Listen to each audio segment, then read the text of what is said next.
En esta serie que venimos desarrollando acerca de diferentes temas técnicos que tienen que ver con la calidad de los aceites, hoy vamos a tratar uno importantísimo que tiene que ver con las especificaciones de calidad de los aceites de motor y su vigencia. De manera que quédate aquí si es que quieres llegar a entender toda esta nomenclatura loca que va a aparecer por aquí. Hola a todos, muchísimas gracias por estar aquí. Hoy, como ya les adelanté, vamos a tratar el tema de las especificaciones de calidad de los aceites y su vigencia. La idea es que cuando veamos en algún pote de aceite en la etiqueta las especificaciones, bien sea API, ILSAC, de equipo original o ASEA, entendamos de qué se trata o por lo menos estemos muy familiarizados con ella. Y desde un punto de vista más pragmático, también entender cómo esta información puede llegar inclusive a salvar nuestros motores. En general, y es raro que no se diga con suficiente frecuencia, es necesario para que en la medida en que progresa la tecnología de los motores y se va haciendo más sofisticada, más exigente, las normas que reglan los aceites vayan a la par, estén armonizadas entre los fabricantes de automóviles y motores y los de aceites y lubricantes, de manera que se adecúen unos a otros. Un ejemplo que hemos hablado en videos anteriores, por ejemplo, es el tema de la viscosidad HTHS, recuerden, vean los videos de antes, o el del preencendido a baja velocidad o el SPI. Entonces, ¿cuáles son estos estándares? Empecemos por ver este diagrama que tenemos aquí, donde representamos los tres estándares de calidad, los tres juegos de normas de calidad más difundidos. Como siempre, vamos a usar colores para facilitar su visualización aquí en la pizarra, y he puesto en azul todo lo que tiene que ver con las normas API, en rojo las normas ILSAC, que están muy cercanamente relacionadas con las API, de hecho provienen de la misma organización, y las normas ASEA, que son las que rigen en Europa, las puse aquí en verde. Con eso creo que las vemos un poco más fácil. Vamos a aprovechar que estamos aquí, antes de entrar directamente en el tema de qué es cada juego de normas, cada norma de especificación, de ver un poco cómo ha evolucionado en el tiempo. Ya decíamos que es necesario que a medida que progresa la tecnología de los motores, la tecnología de los aceites vaya tomada de la mano, sean armonizadas, de manera que cada desarrollo, cada exigencia que tenga el motor sea acompañado por los requerimientos del lubricante.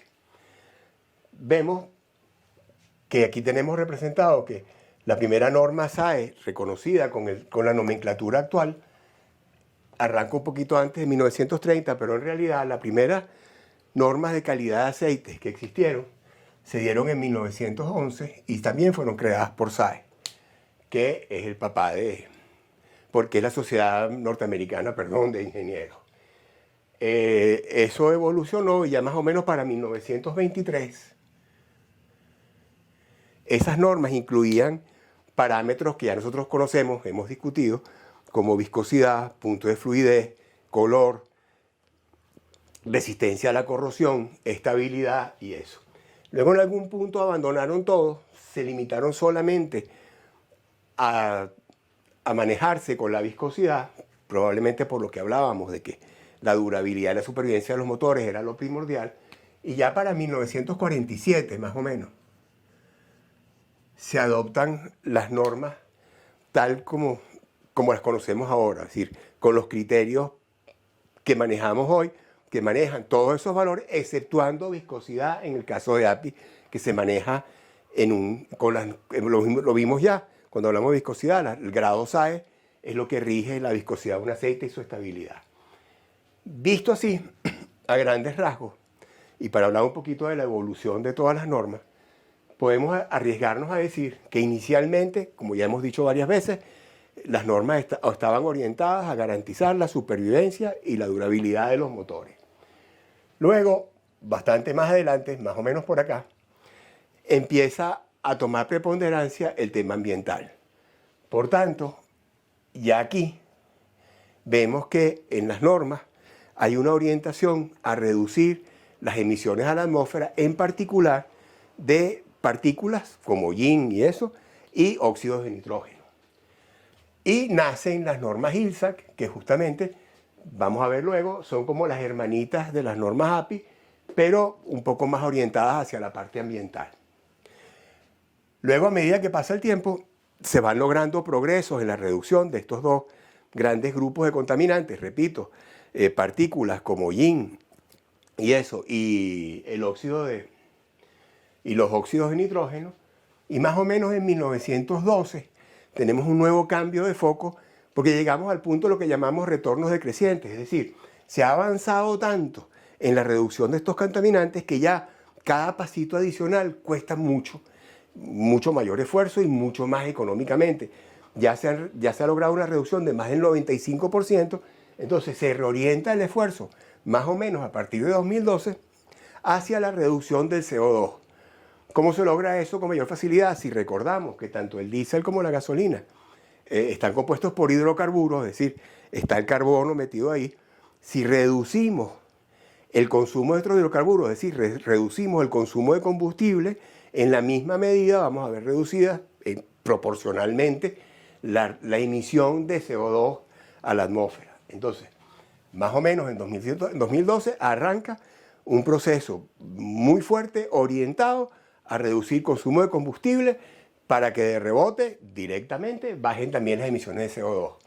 Y ya para esta última generación de normas encontramos que hay muchos parámetros que tratan de adecuarse a la rápida evolución en los motores que hemos visto recientemente, como es la introducción de motores más pequeños, por tanto trabajan con mayor carga, mayor esfuerzo, turbos e inyección directa, que tienen sus problemas particulares aparejados a estas tecnologías y que tratan de manejarse con estas últimas normas. Eso lo vamos a hablar ahorita en un ratico. Empecemos entonces ahora a ver norma por norma y vamos a empezar con la norma API de la Asociación Norteamericana del Petróleo. Proviene o nace de un esfuerzo cooperativo entre fabricantes de aceite y los fabricantes de automóviles y de motores americanos, Ford, General Motors, lo que era hasta no hace mucho Fiat Chrysler, que ahora es Stellantis, y los japoneses que están bajo el manto de la Asociación de Fabricantes Japoneses de Automóviles, la AMA. Se dividen en dos grandes grupos. Los que comienzan con S, que vemos en esta fila de aquí arriba, la S viene de Spark, son las regulaciones, las normas que aplican a los motores de gasolina, que como sabemos, Spark es chispa en inglés, viene de chispa, de la bujía, que es lo que necesitan los motores de gasolina para funcionar, y las que comienzan con C, que vienen de compresión, que es como funcionan los motores diésel, aplican por supuesto a este tipo de motores, como vemos acá. Evalúa las características de calidad más relevantes del aceite, como son la degradación, la formación de depósitos, como lodos y barnices, la formación de espuma, la estabilidad, la detergencia, etc. Pero deja por fuera la viscosidad. La viscosidad ya vimos que se maneja con la tabla J300 de SAE de la Sociedad Norteamericana de Ingenieros, ¿verdad? Se basa, se sustenta para aquellos que aspiran o ya tienen la licencia en una serie de pruebas que conduce a la Sociedad Norteamericana de Ingenieros, la Asociación de Estándares de Pruebas de Materiales Internacional, que antes era la STM de toda la vida norteamericana, y el Concilio Químico norteamericano, que vamos a ver varias veces en futuros videos porque tiene mucho que ver con las normas y con características del aceite que nos interesan en cuanto a calidad y la selección del aceite idóneo para nuestro uso. Tiene también, o comprende dentro de su programa, una serie de pruebas de cumplimiento, monitoreo y verificación de marcas. ¿Qué queremos decir con esto? Bueno, ellos verifican que los que tienen la licencia cumplan con todo lo que está especificado en la norma, tanto desde el punto de vista de pruebas físicas, químicas y de rendimiento, para garantizar la calidad del aceite cuando está certificado, avalado por API, y además que se exhiban correctamente las marcas de certificación que van con las licencias para que los usuarios tengan garantizada la entrega de una información precisa y correcta. ¿Cuáles son esas marcas? Creo que todas las hemos visto. En primer lugar tenemos de API la dona, donde vemos generalmente que nos indica cuál es la viscosidad, a cuál norma se acoge, cuál aplica, y últimamente vemos que abajo dice que son conservadores de recursos, energy conserving, suelen decir. Por otro lado tenemos de ILSAC la estrella, lo mismo, la estrella que marca y nos indica claramente con qué norma o con qué nivel de calidad está certificado el aceite en cuestión, y de reciente adopción, a solicitud de los fabricantes de automóviles, se adoptó para la nueva generación de aceite muy baja viscosidad. De momento solamente tenemos el 0W16, pero se espera muy pronto 0W12 y 0W8, que probablemente caigan dentro de la misma norma. Identificación con un escudo que es nuevo, y esto es con la idea de evitar confusiones y tratar de que este tipo de aceite de muy baja viscosidad sea usado solamente en aplicaciones para que es recomendado. Un punto importante que hay que tener en cuenta es que las especificaciones de API son compatibles hacia atrás. Es decir, si yo tenía un carro que el fabricante decía en su manual de propietario que debería usar API SL, yo puedo tranquilamente, si ya no consigo SL o si deseo, moverme hacia arriba una SM o una SN.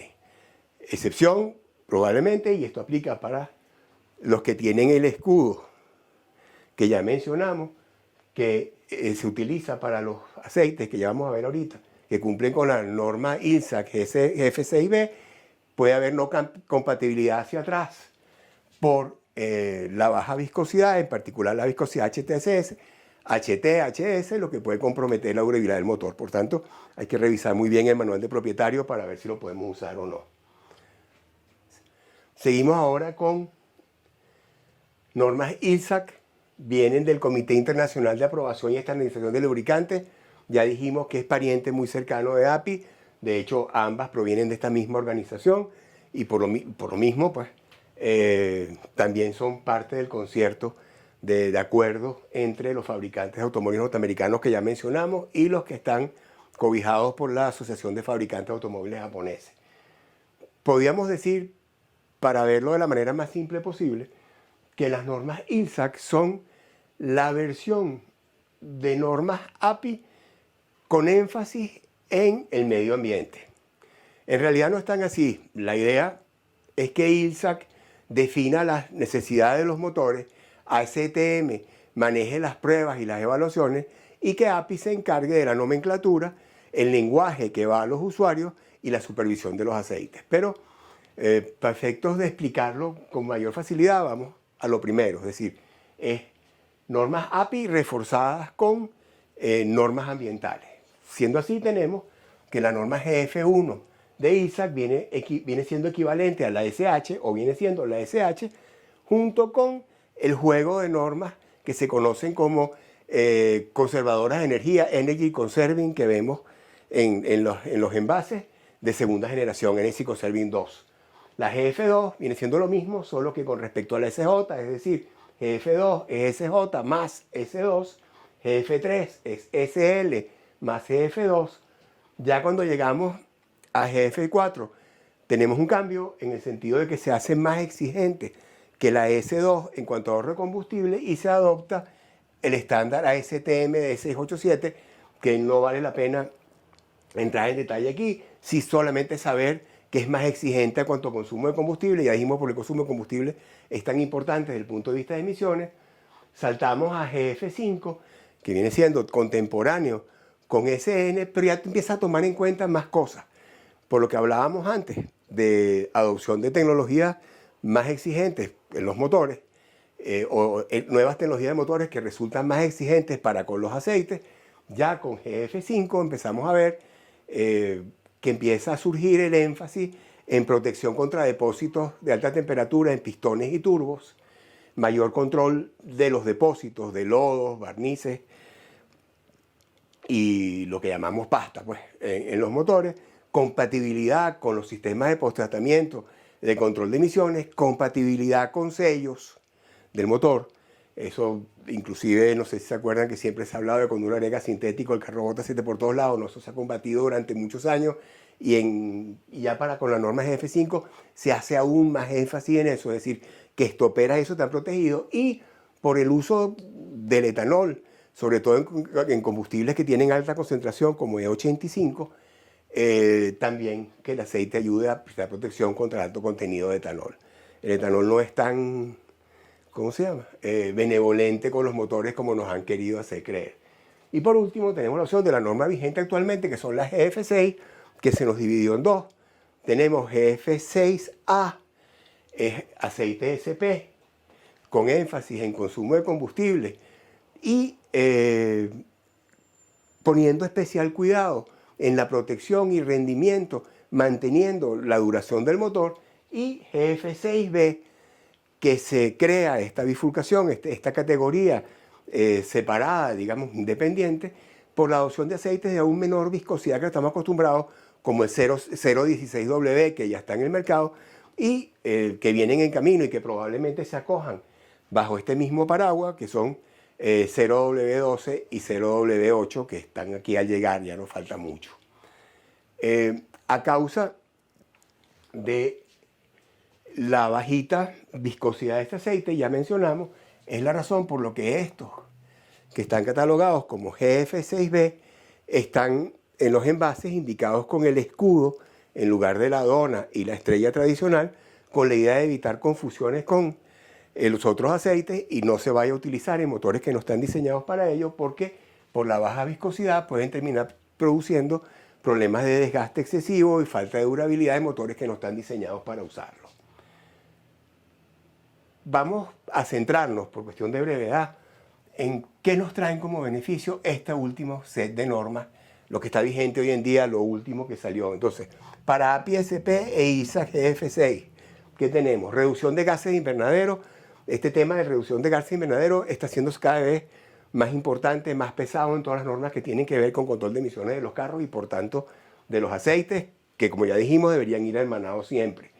El hecho de que los aceites ayuden con el proceso hace más fácil para los fabricantes cumplir con las regulaciones ambientales. Por otro lado, mejoras de economía de combustible. Ya hemos dicho varias veces a lo largo del video que como los combustibles están compuestos por HC, quemar menos HC trae como consecuencia la emisión de menos CO2 a la atmósfera. Este carbono no sale por aquí en la medida que lo quemo menos. Protección contra el desgaste, motores de nueva tecnología. Hemos visto, y le hemos hablado también anteriormente, que buscando reducir el consumo, estamos haciendo cada vez motores más pequeños, por tanto más exprimidos, y que utilizan tecnologías como turbo para recuperar potencia e inyección directa de combustible. Esos motores más exigidos necesitan mayor protección de desgaste. Igualmente, reducción de los depósitos, especialmente en los motores start-stop, así que se apagan solos. Ya me imagino que la mayoría conoce que hay montones de carros nuevos. Cuando uno llega a un semáforo, se detiene en cualquier lado, el motor automáticamente se apaga. Con eso reducimos emisiones, el motor está apagado, no está contaminando. Y en cuanto se toca el acelerador, que se va a arrancar de nuevo, automáticamente el motor se enciende. Esa condición de uso es bastante severa. Apagar y prender el motor a cada rato, especialmente si hay tráfico. Los aceites se están formulando con la intención de ayudar a reducir los depósitos que tenderían a formarse en los motores que funcionan bajo esta condición, justamente por lo severa que es. Y por último, un tema que es viejo amigo nuestro, sería bueno revisar en videos anteriores para repasarlo: protección contra el prendido a baja velocidad, el LSPI, nuevamente en los motores turbo de inyección directa de gasolina. Continuemos ahora con las normas ASEA, que son las que provienen de la Asociación Europea de Fabricantes de Automóviles. Esto obviamente engloba a todos los fabricantes europeos. Estamos hablando de Ferrari, Mercedes-Benz, BMW, DAF, Fiat, el grupo Fiat, y además fabricantes coreanos y japoneses que tienen grandes plantas en Europa como Hyundai, Honda y Toyota. Como suele suceder generalmente, son más exigentes y complejas en general que las otras. Casi todo lo que viene de Europa es así, pero al menos en su descripción hacia los usuarios se centran en SAPs, en el contenido de SAPs, que son las cenizas sulfatadas, fósforo y azufre, y la viscosidad HTHS, que recordemos es la viscosidad que tiene que ver con el cizallamiento, el alto cizallamiento a alta temperatura, donde el aceite se ve sometido a alta presión, a muy alta temperatura, en componentes, por ejemplo, como engranajes o como los lóbulos de los árboles de leva, que espachurran el aceite causando el cizallamiento, lo pican en pedacitos al espachurrarlo, por decirlo de alguna manera. se divide en distintas categorías según a quién va orientado. A y B corresponden a motores diésel, a motores gasolina y motores diésel respectivamente, y tiene que ver con los aceites que, digamos, tienen altos contenidos de SAPs, recordemos, ceniza sulfatada, fósforo y azufre, y los que están distinguidos con la categoría C, que son compatibles con sistemas de post-tratamiento de emisiones como catalizadores, filtros de partículas de gasolina, bastante raros, especialmente para nosotros, y filtros de partículas diésel. Estos tienen bajos contenidos de SAPs, porque estos son elementos que tienden a ocasionar daños y a cortar la vida útil de estos componentes. En la tercera categoría, que para nosotros no tiene mucho que ver dentro del alcance, nosotros que es la categoría E, que aplica a motores diésel de servicio pesado, nosotros la vamos a ignorar para efecto de nuestros videos. Aquí arriba vemos más o menos cómo, al igual que las otras, las normas ASEA se van implantando de tiempo en tiempo con regularidad, y a medida que entran nuevas van quedando atrás, obsoletas, o se van desfasando las normas más viejas. A pesar de que dijimos acá que se centran en HCHS y en SAPs las normas ASEA, tiene que quedar claro que eso es a nivel de la comunicación o como se le plantean a los usuarios. En realidad, habiendo dicho que son más exigentes y complejas, cuando evalúan el aceite, incluyen un montón de parámetros que les voy a dejar por aquí en algún lado para que les echen un vistazo al listado general, pero incluyen, forma similar que las normas de que ya hemos hablado, temas de formación de depósitos, desgaste, estabilidad, evaporación, compatibilidad con sellos, etc. Sí incluye viscosidad, y vemos en las descripciones, cuando vamos a la página de ASEA, que les voy a dar la descripción aquí le voy a dejar el enlace en la descripción abajo, ya aparece el staying grade, que se refiere a que no puede haber una mayor desviación que la permitida de la viscosidad a lo largo de la vida útil del aceite. Vamos a ver aquí más o menos cuáles son las clasificaciones de calidad y en función de qué se hacen, vista lo que ya dijimos. Y como es tan complicado, les voy a dejar una alternativa también por aquí para presentarlo de algunas maneras, de dos maneras al menos, y tener una visión más completa. Luego, el que quiera, tenga curiosidad, puede parar el video y ver la otra tablita al tiempo que revisamos esto acá. En función de protección del motor versus economía de combustible, vemos lógicamente, cuando comparamos aceites con alto HTHS, recordamos, alta temperatura, alto cizallamiento y bajo HTHS, que los que tienen menor viscosidad, al ofrecer menos resistencia. Recuerdan cuando hablábamos de los diferentes tipos de viscosidad, al tener una menor resistencia al movimiento de las piezas y eso, tiende a mejorar, a darnos una mejor economía de combustible. Mientras que los que tienen un alto HTHS tienden a hacer prevalecer la protección del motor. Hay que estar pilas, y por eso pusimos esto aquí, que al igual que hablamos cuando las normas ISAC y API, cuando nos venimos a un HTHS muy bajo, estos aceites no necesariamente son compatibles con tecnologías anteriores por los problemas que dijimos de que por baja viscosidad puede haber problemas de durabilidad del motor, puede haber daños por exceso de desgaste. Entonces, pilas nuevamente de revisar. Adicionalmente, ASEA, que no lo habíamos visto en los otros, toma también en cuenta los periodos de cambio de aceite.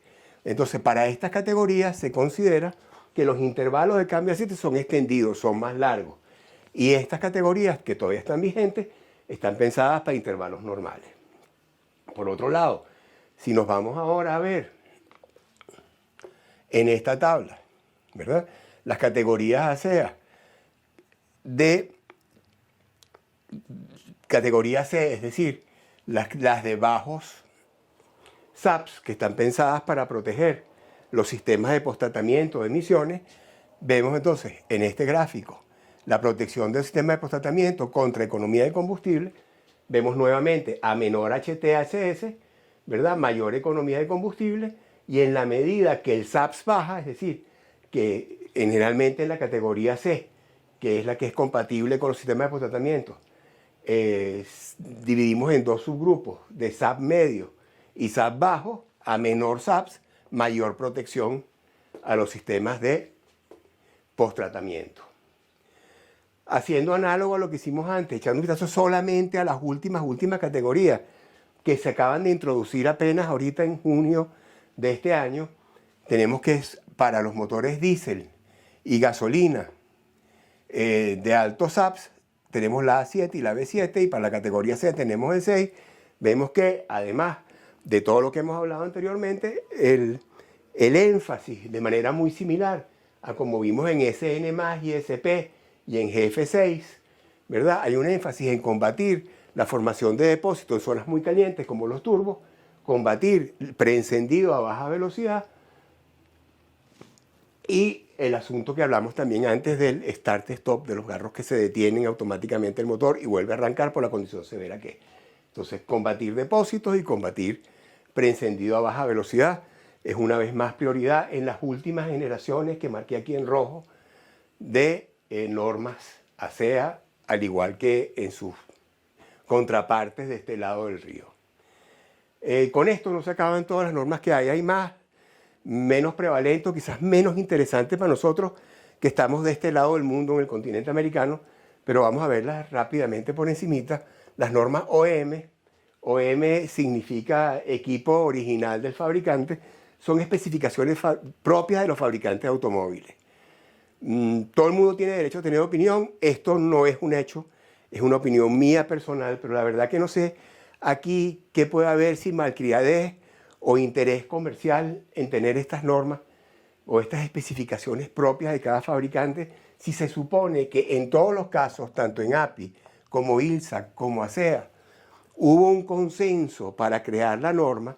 De verdad no se comprende la necesidad de que el fabricante salga cada uno por su lado sexo de exigencia, a menos eso, que sea malcriadez, querer presumir de que son muy sofisticados tecnológicamente o de vendernos el pote de aceite con su marca X. Tenemos las normas YASO, que son la de la Asociación de Fabricantes Japoneses, pero ellos no se han metido, justamente porque ya están involucrados en todas las demás, necesariamente con los automóviles, están dirigidas más bien hacia las motocicletas, hacia las motos, que sabemos que en muchos casos tienen embragues húmedos que comparten el aceite con el de la transmisión o con el del motor. Por supuesto, si hay muchos modificadores de viscosidad dentro de ese aceite, se va a ver afectada la fricción con que agarran los discos de esos embragues húmedos y la moto va a tener dificultades para arrancar, van a deslizar, hasta se van a quemar. Entonces, hay una serie de normas que tienen que ver más que nada con la fricción que ofrece el aceite para que esos embragues funcionen con facilidad. Y a futuro se acaba de proponer apenas el año pasado, y creo que ya se consolidó hace cosa de 2 o 3 meses, la IFC, o sea, el Consorcio Internacional de Fluidos.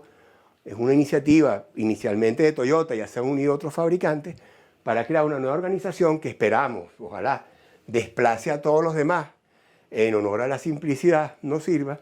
Y la idea que han impulsado es acelerar los procesos de adopción de especificaciones de aceite que vayan acorde con el desarrollo de nuevas tecnologías, motores, exigencias ambientales y demás, por un proceso más sencillo, involucrando a todos los fabricantes y a todo lo que tiene que ver, en particular a los fabricantes de automóviles, para que ellos marquen la pauta y la cosa se mueva más rápido y terminemos con un sistema más simple, quizás único. Ojalá sea así. Bueno, ahora sí, creo que con esto concluimos este breve y bueno, un poco superficial, pero espero que suficiente paseo por las diferentes especificaciones de calidad, al menos las más importantes. Y con esto hemos seguido avanzando en nuestro conocimiento sobre un tema tan importante, al menos para nosotros los carrómenos, como es el aceite del motor. Como de costumbre, abajo en la descripción les estoy dejando un montón de enlaces, o algunos enlaces, para los que quieran profundizar más en el tema. Seguro los van a encontrar de utilidad. Y como siempre, muchísimas gracias por haber tenido la paciencia de llegar hasta aquí. Espero de verdad verlos en un próximo video. Chao.